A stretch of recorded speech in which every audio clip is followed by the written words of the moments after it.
Hello again, everyone. I have a few things to swatch for you today from a couple of different orders.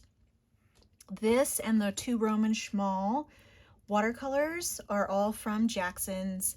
And then around the same time, I got these Case for Making watercolors. So I thought I would swatch those at the same time as everything else here.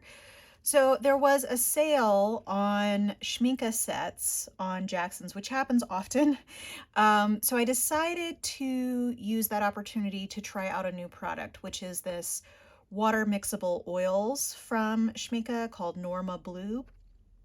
And I've been wanting to get a water mixable oil for quite some time. I did try one. I can't remember what brand it was. It was one of the cheaper brands. And when I opened it, it just smelled horrible. Basically, I ended up throwing the whole set away because I just couldn't handle the smell. I mean, it almost smelled rotten. So I don't know if it had been on the shelf too long or whatever. So that was, maybe a couple of years ago.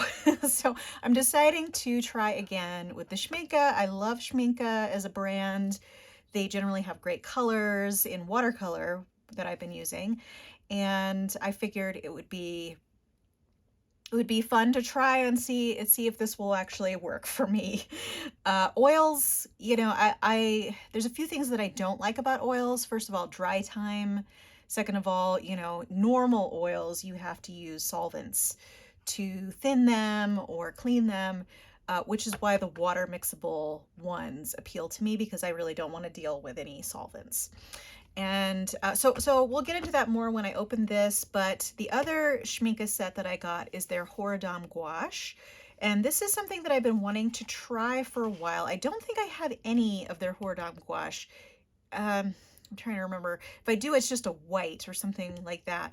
But I've been wanting to try a wider variety of colors, and this set is going to give me the opportunity to do that. And it was like half off, so I figure it was a good time.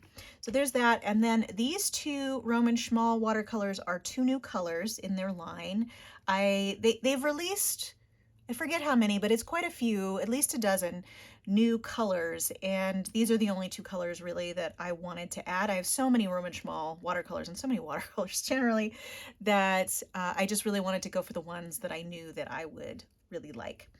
So that's those, and we'll get into the colors as I go on.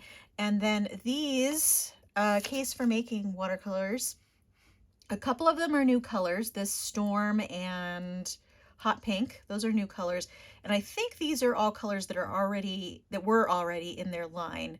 This is a Payne's Gray, this is an Olive, and then this is their famous Indigo, which I surprisingly had not gotten before, but lots of artists love it. So I thought I would finally try that out. And I do love a good indigo. All right, so I'm gonna open these up. I cannot find my swatch book, my normal swatch book.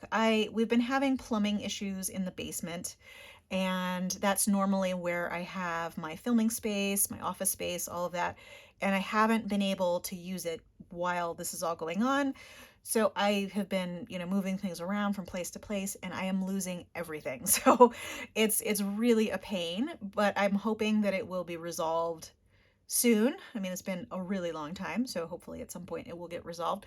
But because I can't find my regular swatch book, I do have a scrap that I actually clearly was using for something else. This is Canson XL watercolor paper, and so I'm going to use this sheet to test these things. Because, well, first off, this is a pretty cheap watercolor paper, so, it's fine to use for just about anything, but it's pretty good quality as far as cheaper watercolor paper goes. I especially like getting these in the larger pads if I need larger watercolor sheets. And also, one other reason to use a loose sheet, just, if I had my book, I would use it, but is I don't know how long it will take for these water mixable oils to dry. So it'll be kind of nice to have it on a sheet by itself so that I can just put that off to the side and let it dry and not have to close the book on it. So let's get going. I'm gonna actually do the oils last. So let's start with the typical watercolors first. You'll be able to see that there, but I am going to put this sheet of paper down. Let's go ahead and open these. So the Roman Schmal, this one is phthalo blue turquoise shade, and it is PB15:4. And I've really been attracted to the PB15 blues lately. Normally that's like a phthalo blue. There's a lot of different shades within that PB15. So this one seems, oh, and here's something I should show you actually. So when, oftentimes when I get the Roman Schmal watercolors, they get a little sticky on this paper that they put over because they do have a lot of honey in their watercolors. Normally, the best advice would be to put this in the freezer before you open it. I have actually never done that. I'm always in a location where I can't really do that, but that would be a way to prevent this sticking. I think I'll just do the swatch from that. I'll zoom in here in a minute, but first let me get all these open. And this one is, it's called Urban Gray, which has a lot of pigments in it. It's PW6:1, PBR29, PB29, and PY150. I think PY150, I want to say that that's nickel azo yellow, but I could be wrong. But I always love a good gray, so I figured this would be a good one to try as well. This one, let's see. Nope, this one did not stick. It really depends on the pigments as well. I'll put that there. You can do that. And these I did actually cut before the video so that they would not be super hard to get open. There's normally this little metallic tape in between, and I always have a hard time getting that off. So we'll, hopefully this will make it a little bit easier. So that's Storm. This one is Indigo. So Storm is a new color for them. Actually, let me put the new colors first here. And this Hot Pink is also one of their new ones. I've been definitely dabbling in more hot pinks lately. This is their Olive. A little bit of flaking pigment there. And then this one is Payne's Gray. So let me go ahead, I'm gonna put that here so that I can use that. I have some water off to the side. And let's see, what brush should I use? I did not pick out a brush beforehand. Let's go with this one. This is my Da Vinci Cassino Zero. I've been getting kind of irritated with this particular brush. I've been using this a lot for swatches. This is the Jackson's, oh, which one is this? It's Jackson's Quill 10/0. And maybe this is because I've had it for a while and I used it a lot, but it's starting to kind of dump water and it just makes my swatches a little too wet. So I'm gonna try with this one. I'm gonna put a little bit of water on each of these. And this one from Roman Schmal actually looks like it might have a little bit of waxiness on it. Oh, you can't see that. A little bit of waxiness on it from the plastic that came off of it. So I may have to scrub a little bit to get the first swatch off of there. But that wears away really easily, so it's not usually an issue for long.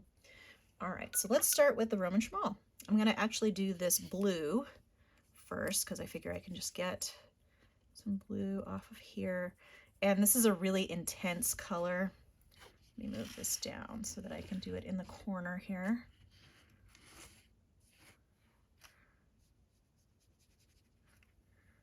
Always a really pretty tone.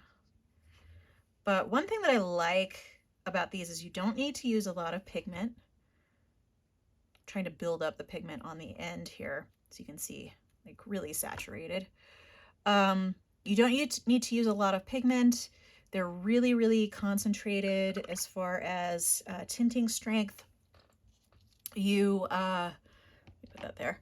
You can get a lot out of your pan. Not that that's always my concern, but make sure you just use very little in your mixes because it will kind of overwhelm pretty much every other color that's there, unless you use a little bit, but it makes for great mixes as well.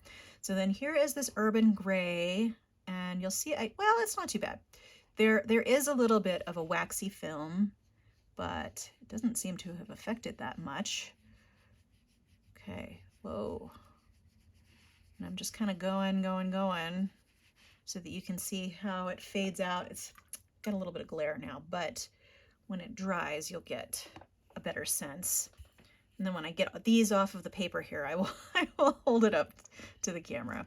And I think actually, let me add a little bit more water here at the end, because I think that this is kind of a granulating watercolor. So we can hopefully see some of that granulation in the more watered down area.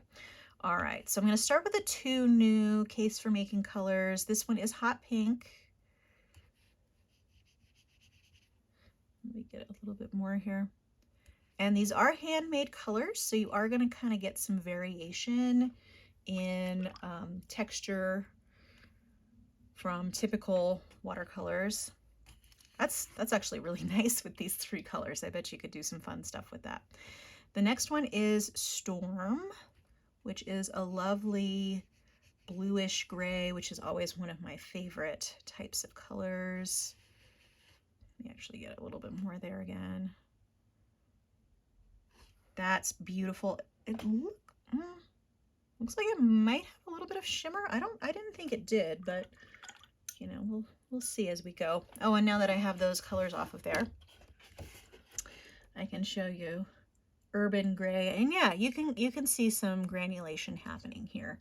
And then there's that lovely, oh, the hot pink is actually really, really nice. And it looks like it has some granulation, which is kind of cool. And then there is that Storm color.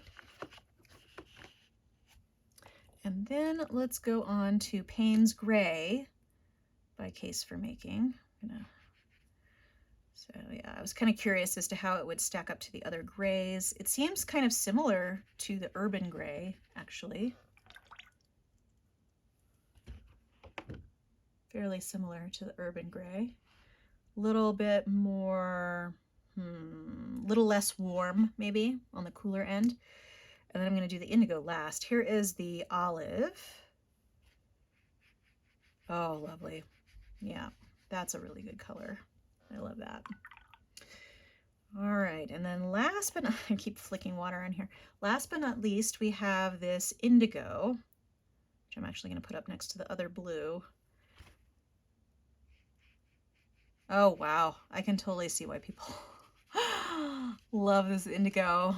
I can't believe I've never tried this. And wow, and you really get a lot of pigment out of just a little bit on the brush. Oh, wow, that's really beautiful. Okay, you can even see on the camera how deep and beautiful that is.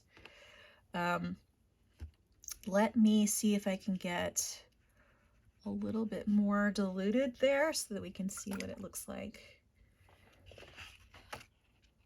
But yeah, oh my God. Yeah. The indigo seems to sell out quite a bit too. Okay, so there's those, and those should be dry by the time I finish my samples here. And then I'm going to go to the Schmincke Horadam gouache. And so this comes like this with all the little tubes here. So I'm just going to put a little bit onto my palette. I'm actually going to use a different brush. I have one that I have really been liking to use for gouache, and I'm going to use this one. This is the Princeton Umbria Bright. That's the shape. It's a 6.5, and the number is 6250B, I believe. So these are very small, but, and I won't swatch the white, but one of the things is I do want to see which colors I like, and I didn't want to just buy a whole tube of colors that I didn't, you know, who knows if I would like it. So what I'm going to do, let me get these out of the way up here. I am just going to do a little dot of each across here, and then we will see. And that's the Vanadium Yellow, which is, where's the pigment number? Oh, I'm not finding the pigment number really quickly. So, oh, there it is. PY184. It's actually on the side here. PY184. And then we have cadmium orange hue. And that is PO62. And then here we have scarlet, which is PR254. Oops. Make sure I don't get too much of that. And then we have purple magenta, which is PR122, which is one of my favorite magenta type pigments. Then we have ultramarine blue, which of course is PB29. Okay. And then we have dark blue indigo. Yeah, and they also had colors that I knew I would use, even if they weren't my favorites necessarily. Because also we have helio turquoise, which is PB16. Oh, that one is, ooh, don't want too much of that. Okay. And then we have chromium oxide green, brilliant, and that is PG18.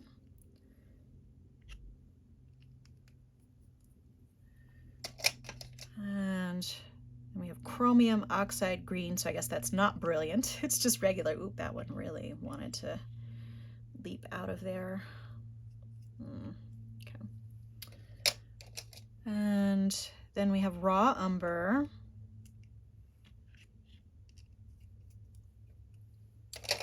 And last but not least, we have English red. I've already got some green on my hand. English red. Okay. So there we go. So what I'm gonna do, I'm gonna wet my brush just a little bit, and then let's go. I'm going to try and get a thick application, which is how, you know, you really, if you're using gouache in its traditional way, that's how you would do it. And then I'm gonna do a more watered down. Oh wow, that has a ton of pigment. So you're gonna get a lot of pigment out of these. Oops, I have a little bit of thing there. So yeah, I mean, even when you water it down, it doesn't really seem to change all that much on the yellow. And then we have, what was this one again? Cadmium orange. Make sure I don't have too much water because some of these have less paint here to use. So there we go, fully saturated, or at least almost fully saturated. This one does seem to be dilutable. I'm basically just dipping my brush in the water just a little bit every time. Okay. Yeah, these are super pigmented. They also have a designer's gouache, which I think is a little less high-end, but I'm sure it would be just as good. Scarlet is the next color. Just as good as far as, you know, if you just want to play around with gouache, that might be a good one. Oh, and this one's really pretty too. Very nice and opaque. And then just a little bit of water here. So yeah, it seems like the cadmium orange is a little bit less likely to be super opaque. Oh, wow. I mean, yeah, you get a lot out of these. So I would think and that's usually the advantage of sort of an artist grade paint, is you usually don't have to use as much of it because it's so highly pigmented. All right, and then we have purple magenta, and magentas tend to be more transparent. So if you wanted this to be more opaque, you might want to mix it with white, would be my guess. Because normally it is fairly translucent. Did I say opaque? If I said opaque, I meant translucent. So let's get down. But lovely, lovely color. And I think this next one is ultramarine blue. Oh, and of course dog hair, dog fur everywhere. And I think I put too much water on this one. So that may be contributing to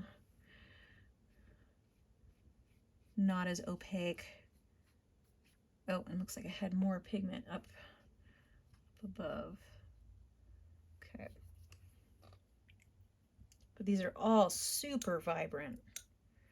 And I'm going to mess around with these and see which ones I like the best. This one is Payne's Gray. Again, I need to add less water next time. I'll work on that. But a really beautiful color. And what was that? That was some kind of turquoise, helio turquoise. Okay.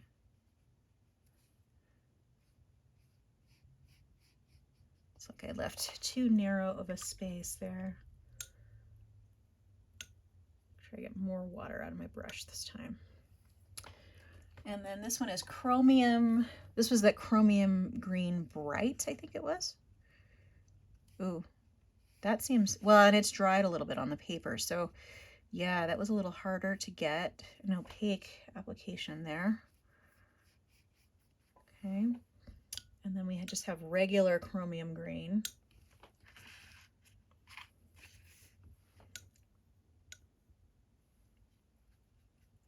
Yeah, and Chromium Green tends to be pretty opaque in every form that I've used it in, usually watercolors, but it tends to be pretty opaque. And then we have that raw umber, which I seem to have a pretty big blob of here. Yeah, definitely nice and opaque. Doesn't hurt that I have a ton of it on here. There we go.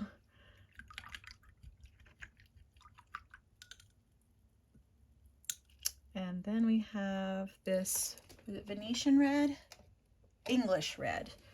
You know, I don't know if there really is a difference between Venetian and English red. Yeah, and again, this is a color that tends to be pretty opaque.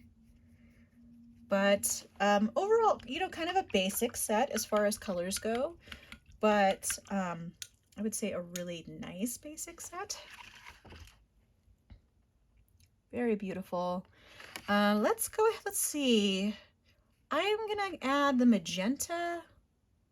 Let's see if I can, yeah, let's see if I can pull some color from here. I'm gonna mix magenta and this one that's still a little wet. And you can get like a beautiful muted orange there with the raw sienna and the magenta. Lovely. It's kind of, because I didn't have a lot of paint there, it was kind of minimal on the swatch as far as opaqueness. Okay, so let me get these out of the way, and then I'm gonna do the oils. And how I plan to do those is to just use a palette knife. And then at the end, I think I will see if I can wet them a little bit with a brush, but I'm going to use kind of like a crappy brush because I don't want to interfere.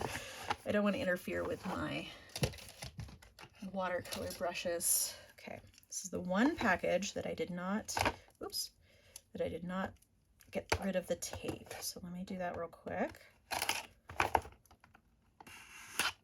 Okay. And these you get quite a bit as far as volume goes in this set. So again, I'm not going to do the white. There's a titanium white, lemon yellow, cadmium red, medium hue, madder red, Prussian blue, chromium green, brilliant, natural light ochre, and mineral black. So again, a fairly basic set, but great for mixing. So interesting that the consistency definitely seems to be thicker. So that's the lemon yellow. This is the cad red medium hue. Oh, and this one seems to be having some trouble getting out of there. And I'm not noticing a bad odor at all. Yeah, they have a slight odor, but it's not bad at all. Thank goodness. Because that last one was truly horrible. This is Madder Red. And as you can see, this one seems to have a little bit of separation of the oil and the pigment. And I think what they put in there to make it water soluble is some sort of chemical, actually. Because it changes the chemistry, you know, of oil versus water. So I'd have to actually look into exactly what that is in this brand. So here's this chromium oxide green brilliant. That was Prussian blue that I just put down. That one actually has a really nice consistency. This one seemed super thick. And then natural light ochre. So I'm realizing with a sheet of paper, it's certainly not as pretty as when you're doing it in the notebook. But, you know, what can you do? And then this is that mineral black. Okay, so I'm going to put this box off to the side. And then I do have a palette knife here. Okay, you can dig it up. So this is a pretty trashy palette knife. This is my plastic palette knife that I had around that I use for various things. Now, one thing that I do want to look at, let me flip this over. So yeah, I was wondering about this. So there is some bleed through of the oil. So, oops, you can't really see that, can you? Oh, it's the white paper that's having trouble. There you go. So there is some bleed through of the oil there. That's another good reason not to do this in a sketchbook. Okay, so let's see. The texture is really quite nice. And it seems like you could develop a texture like that's actually like stands up pretty good actually. Okay, so I'll do that. And for now, I'm just gonna wipe let me get covered up my towel. So I'm just gonna wipe the palette knife in between colors here so that I don't really have to deal with the water portion of it. And then this one was CAD Red Medium, I believe. Oh yeah, that has a lovely texture. If you can see, it has sort of, well, maybe you can't see. It has sort of a really sticky texture, and so you can see there's like little strings that go between, which I think is kind of interesting, but you can get a really nice stand-up texture. And let's see if I try to, oh, sorry, you can't see that. So here I'm trying to sort of thin it out. And I need to look into what I could use as a thinner or a thickener for this particular product. I'm sure Schmincke has something. And then this is that Madder Red, which is the cool red in this set, although it's obviously not as cool as the purple magenta.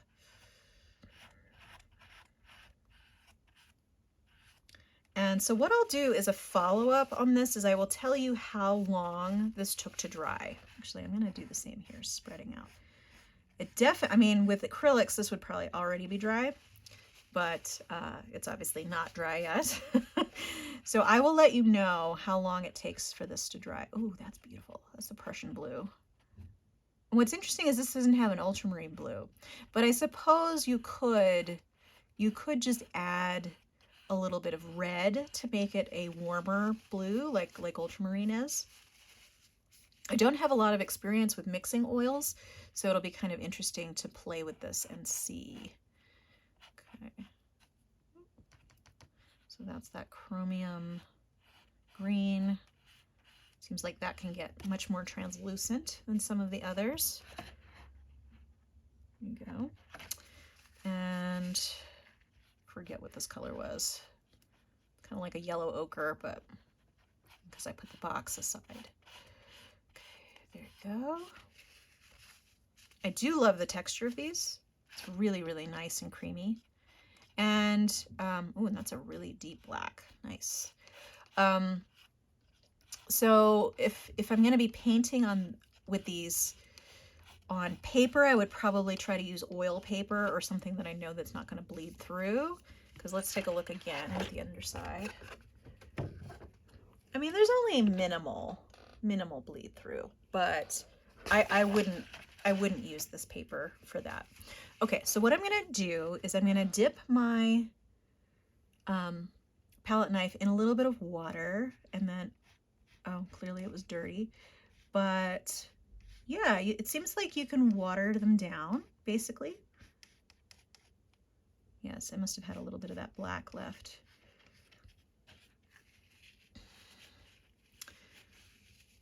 But yeah, it's kind of weird adding the water to it. Like, it's not, well, this red works a little better, but it's not like an automatic, like it would be with watercolor, I guess, is kind of what I'm comparing it to, because the texture is a little strange.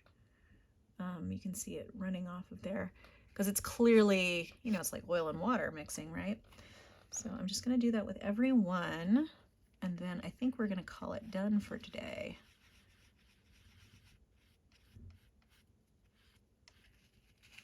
Yeah, and I definitely need to play with this more to figure out, you know, how much water can I add, how much water is too much, what can I use to thicken this if I want it to be even thicker. But it has a really smooth, beautiful texture. And I'm actually wondering if you could use these like watercolor on oil paper or something like that, of course, because it does look like you can dilute it down quite a bit, like there with the blue. But yeah, but this is a completely new medium for me, so it will be fun to explore. And I think this is the perfect way to do that. Yeah, and it looks like you can get a nice gray there with the white. And I'm not rinsing that off in water afterwards. I'm wiping it on my paper towel. So there we go. Yeah, and one of the things about oils and why people like them is that they do have such a rich color to them, and there's really nothing quite like oil paint. But as you can see, it seems to be, so it is drying, and it seems to be drying rather matte.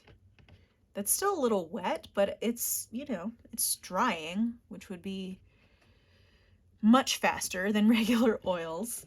So again, I will leave this out and let you know how long it took for mine to dry completely. This one's a little bit thicker here, and like this one here, so we'll see how long it takes for that to dry. I'm in a very dry environment though, so because I'm in Colorado, but we'll see. But here are those gouache, the Horadam gouache. And so here's also the thing between really good and just cheap paper. So see how dull these got when they got dry? Granted, gouache is matte, so you are going to have that matte finish, but the colors just really get a little bit dulled when they're on not as great paper. And then here, that does have some sparkle in it, I think. That storm color. I'm pretty sure I can see some sparkle. I don't know if you can. But, and these are completely dry now. Yeah, I mean, check out that indigo. Beautiful. I need to figure out if this is lightfast, because a lot of their colors are not. Like this would not be lightfast because it's fluorescent. And a lot of their colors do contain fluorescent pigments. So I will check. I will put that information down below as well. I'll see if this color is lightfast and let you know. And I'll put a link to all these products down below as well. And that's it, I think. Oops, there went my pen. So yeah, so you can see this one would, on really good quality watercolor paper, that was that phthalo blue turquoise, it would definitely be more vibrant on better paper. So, you know, take the dullness with a grain of salt. The only one that really didn't dull down was this one because it's super, super bright. All right, well, that's all I had for you today. Feel free to subscribe to keep track of future videos on my channel. If you enjoyed this video, please give it a like. I hope to see you next time, but in the meantime, have a great day. Thanks so much for joining me. Bye.